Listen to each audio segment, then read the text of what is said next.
easier places. Ducks up with the attack. There's a delayed penalty coming up on Dallas, but they don't need it. Rob to Scott, and the Niedermayers connect to make it a one-shot game midway through the third. Opens up a lot. Solani, bottom of the left circle. It carries to Niedermayer, who shovels it in.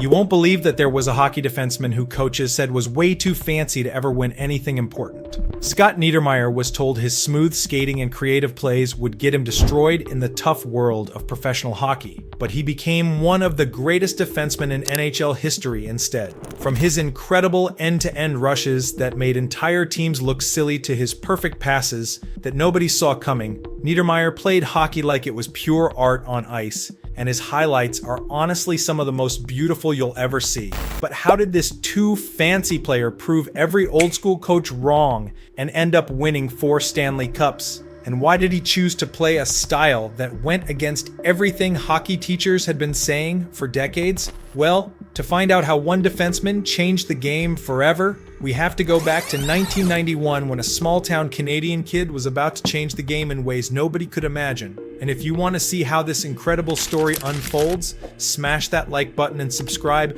because you won't believe what happens next. Let's dive in and find out how it all began. Cranbrook, British Columbia isn't exactly known for producing NHL superstars. This small mountain town of just 20,000 people had one hockey rink, but it was here in 1973 that Scott Niedermayer was born into a family that lived and breathed hockey.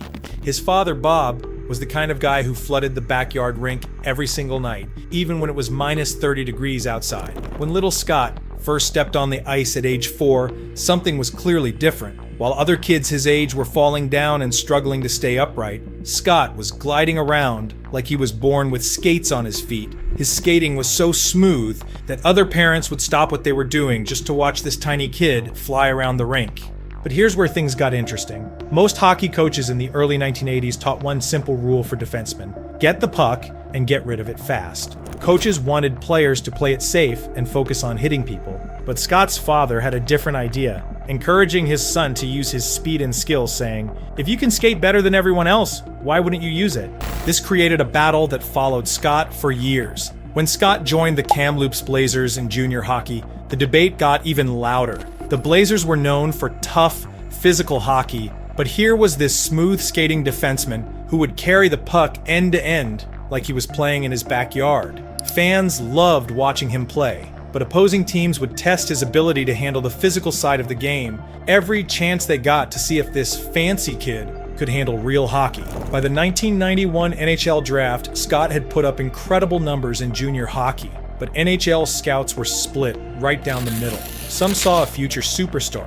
Others saw a player who was too fancy and would get crushed in the NHL. When the New Jersey Devils selected him 3rd overall, their management knew Scott had amazing skills, but there was uncertainty about how he would adapt to the pro game. Guys like Scott just weren't the typical defenseman who made it back then. When Scott Niedermayer stepped into his first New Jersey Devils training camp in 1991, he quickly realized the NHL was a completely different world. The Devils were coached by Herb Brooks at the start of the 1991-92 season, a coach who emphasized strong defensive play. Coaches at the time believed defensemen had one job: stop the other team and get the puck out of your zone as fast as possible. On Scott's very first days, he was reminded to keep it simple: move the puck up to the forwards and stay back. No end-to-end rushes, no creative plays, just play defense.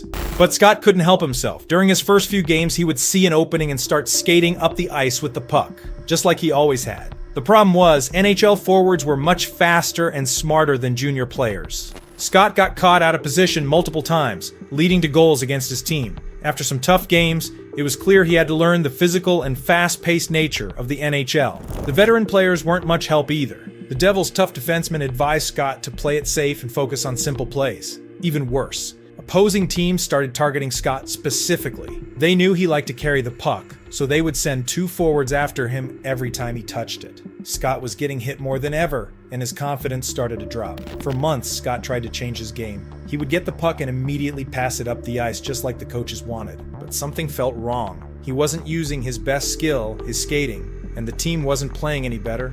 Scott later admitted, "I felt like I was playing scared. I wasn't being myself on the ice, and it showed in everything I did." Everything changed when Jacques Lemaire became the Devils' new head coach in 1993.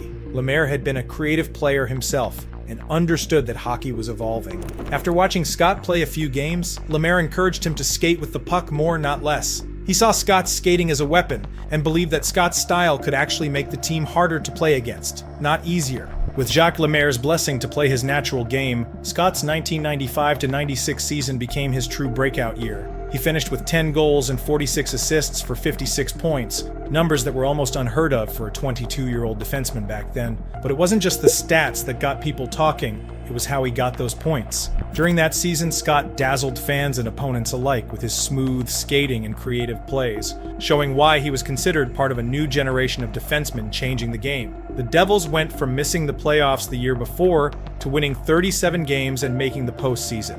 And Scott's style was clearly helping the team win. Hockey Night in Canada featured him as part of the new wave of talented defensemen, and the Hockey News highlighted his rising star. Even some old-school coaches began changing their minds about the value of skill and creativity on the blue line. Scott's international debut at the 1996 World Championships was equally impressive. Playing for Team Canada, he contributed significantly to their gold medal win, showcasing his ability to perform on the biggest stages. His performance helped signal a shift in how defensemen could influence the game offensively. By the end of that season, even the harshest critics had to admit something was happening. The old argument that fancy players couldn't win was starting to fall apart. Scott had proven his style could work in the regular season and internationally. But one big question remained. Could this fancy style really work when it mattered most? In the Stanley Cup playoffs? The 1995 Stanley Cup Finals changed everything. The New Jersey Devils were facing the heavily favored Detroit Red Wings, a team built on old-school hockey principles of size, toughness, and simple plays. The Devils won that cup, and Scott's fancy style was a huge reason why. He led all defensemen in playoff scoring with 18 points in 20 games. And more importantly, he made the big plays when his team needed them most. Suddenly, every hockey analyst was talking about how this smooth skating defenseman was changing playoff hockey forever. But Scott wasn't done proving his point. In 2000, he helped the Devils win another Stanley Cup, this time putting up 16 points in 23 playoff games. Then came 2003 when Scott had his most dominant playoff run yet. During the Eastern Conference Finals against Ottawa, he scored the overtime winner in Game 3 with one of the most beautiful goals ever seen in the playoffs. He picked up the puck at center ice, split two defenders with a move that looked like magic, and buried a perfect shot top shelf. Everything reached its peak in 2007 when Scott joined the Anaheim Ducks. At age 33, many thought his best days were behind him, but Scott had one more surprise left. He dominated the entire 2007 playoffs, leading the Ducks to their first Stanley Cup with 15 points in 21 games. His performance was so incredible that he became just the fifth defenseman in NHL history to win the Conn Smythe Trophy as playoff MVP. In 2004, between his cup wins, Scott also captured the James Norris Trophy as the league's best defenseman. What made this award special was that he won it by playing his fancy style, not by trying to be like the tough stay-at-home defenseman who usually won the award. His 54 points that season showed that the best defenseman in hockey was also one of the most creative. By now, Scott's confidence was inspiring his teammates to play more creatively too. In New Jersey, players like Brian Rafalski started rushing the puck more. In Anaheim, Scott's smooth style made the entire team play with more skill and less fear. Former Devils coach Larry Robinson admitted years later that Scott changed how the team thought about hockey, showing that being creative wasn't a weakness but a strength. 4 Stanley Cups later, the hockey world finally understood the truth. Scott's fancy style wasn't just good enough to win, it was better than the old school way of playing. After winning his 4th Stanley Cup in 2007, Scott Niedermayer's body was starting to show the wear of playing 18 NHL seasons. At age 36, he wasn't quite as fast as he used to be, but his hockey brain had never been sharper. Instead of trying to outskate everyone like he did in his younger days, Scott adapted his game to focus more on perfect positioning and incredible passes. During the 2009-10 season, his final year with Anaheim, Scott still managed 50 points while playing fewer minutes than ever before. His teammates marveled at how he could control games without even looking like he was trying hard. The 2010 Olympics in Vancouver gave Scott one last chance to show the world his magic. Playing for Team Canada on home ice, he helped Canada win gold with some of the most beautiful hockey anyone had ever seen. His pass to Sidney Crosby for the overtime winner against the USA is still considered one of the greatest plays in Olympic history. On June 29, 2010, Scott announced his retirement in typical quiet fashion. He didn't want a big press conference or farewell tour.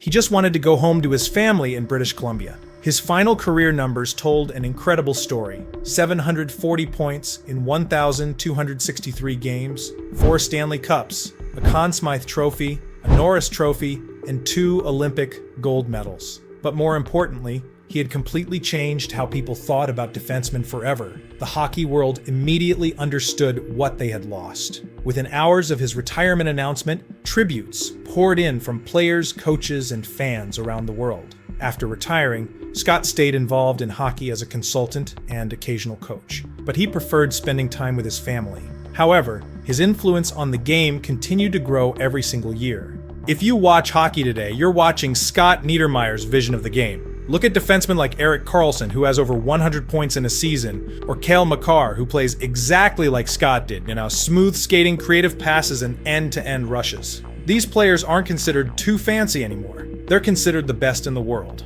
Today's NHL is built around skilled defensemen who can skate and move the puck. Teams spend millions of dollars trying to find the next Scott Niedermayer, and coaches design entire systems around having defensemen join the rush and create offense. The Colorado Avalanche won the 2022 Stanley Cup using the exact style that Scott pioneered 30 years ago. Even internationally, Scott's influence is everywhere. Every Olympic and World Championship team now features multiple defensemen who play his style. The fancy hockey that old-school coaches hated has become the only way to win at the highest level. The truth is, Scott Niedermayer's too fancy style was actually more effective all along. He didn't destroy old-school hockey. He simply showed everyone there was a better way to play. Every time you see a defenseman skate the puck out of his own zone or make a creative play, you're watching Scott Niedermayer's legacy in action.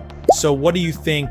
Does Scott Niedermayer belong in the top 5 defensemen of all time? Let me know in the comments below, and if you enjoyed learning about how one player changed hockey forever, make sure to hit that like button and subscribe. These videos take countless hours of research and editing, and we have an amazing team working behind the scenes to bring you the hockey content you love on a regular basis. Thanks for watching, and we'll see you in the next one.